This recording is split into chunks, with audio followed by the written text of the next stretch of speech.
সালটা আমি আপনাকে বলেছিলাম 1930, তাই না? হ্যাঁ, হ্যাঁ, হ্যাঁ, হ্যাঁ। না, ওইটা ভুল বলেছিলাম। 1934 সাল, ওটা 30শে সেপ্টেম্বর বর্নটা। আচ্ছা, 1934, কেমন? ঠিক আছে। আচ্ছা, উনি চন্দননগরের মাটিতেই জন্মান। আচ্ছা, আর ফ্রেঞ্চ ফাদার এবং বাঙালি মা। বাঙালি মা কিন্তু চন্দননগরেরই মেয়ে। কি নাম?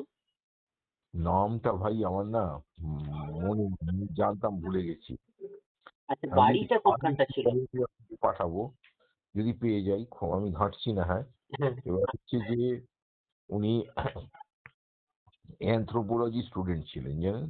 আচ্ছা, ইউনিভার্সিটি অফ ক্যালকাটা থেকে যেটা পেয়েছিলেন। হ্যাঁ, আর ডক্টরেট হয়েছিলেন দিল্লি থেকে।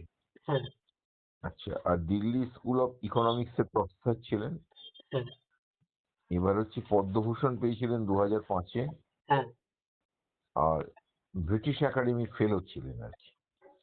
আচ্ছা, হ্যাঁ, এবার ওনার মূল যে রিসার্চটা, সেই রিসার্চটা ছিল কাস্ট, ক্লাস অ্যান্ড পাওয়ারের উপরে আচ্ছা, ভারতবর্ষে। আর ব্যাকওয়ার্ড ক্লাসের উপর ওনার অনেক কাজ আছে।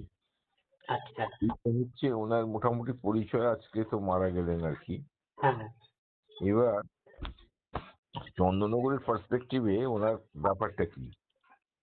প্রথম কথা, উনি এই ইন্দো ফ্রান্স ইন্দো ফ্রান্স হ্যাঁ, ইন্দো ফ্রান্স যে হেরিটেজ আছে, হ্যাঁ, সেই ইন্দো ফ্রান্স হেরিটেজের একটা জীবন্ত প্রতীক ছিলেন, একটা লিভিং আইডল। কারণ ওনার দেহে একই সঙ্গে উনি বহন করেছিলেন ইউরোপ এবং এশিয়ার রক্ত। অর্থাৎ বাবা ছিলেন ফরাসি, ইউরোপিয়ান, মা ছিলেন ভারতবর্ষ মানে এশিয়ান, বাঙালি।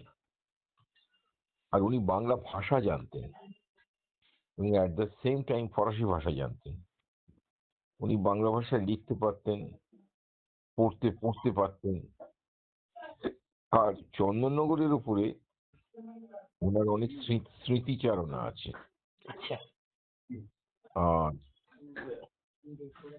কাস্ট, ক্লাস এবং পাওয়ার নিয়ে ওনার যে গবেষণা, হ্যাঁ, সেই সব গবেষণার ভেতরে উনি চন্দননগরের সামাজিক ইতিহাস যেটা আর কি, হ্যাঁ, এই সামাজিক ইতিহাসের অনেক কথা ওনার সঙ্গে বিভিন্ন কথোপকথন বা ইন্টারভিউ গুলো রয়েছে। আচ্ছা, হ্যাঁ, এটা একটা সাংঘাতিক ব্যাপার ছিল আর কি। হুম, আর বিশেষ করে উনি চন্দননগরের যে আবহাওয়া, হ্যাঁ, ফরাসি আমলে হ্যাঁ, যে মেজাজটা ছিল, হ্যাঁ, সেটার সঙ্গে ওনার খুব মেলে। কি করে মেলে?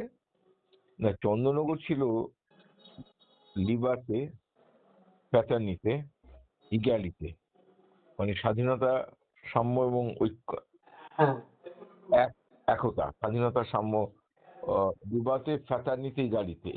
হুম, স্বাধীনতা, সাম্য, মৈত্রীর যে জগৎ ছিল এখানে, হুম, সেখানে কোনো মানুষকে ছোট বলে ভাবা হতো না। হুম, এটা ফরাসি চন্দননগরের কালচার ছিল একটা। হুম, এবং ফরাসি চন্দননগরের এই কালচারটা শুধু ফরাসিদের মধ্যে ছিল না, হ্যাঁ, সেটা ভারতীয়দেরও স্পর্শ করেছিল।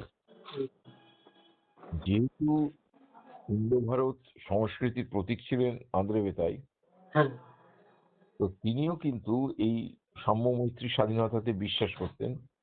হ্যাঁ, এটা তার লেখার ভেতর বারবার এসেছে এবং তিনি বিশেষ করে গুরুত্ব দিয়েছিলেন শিশু শিক্ষার উপরে।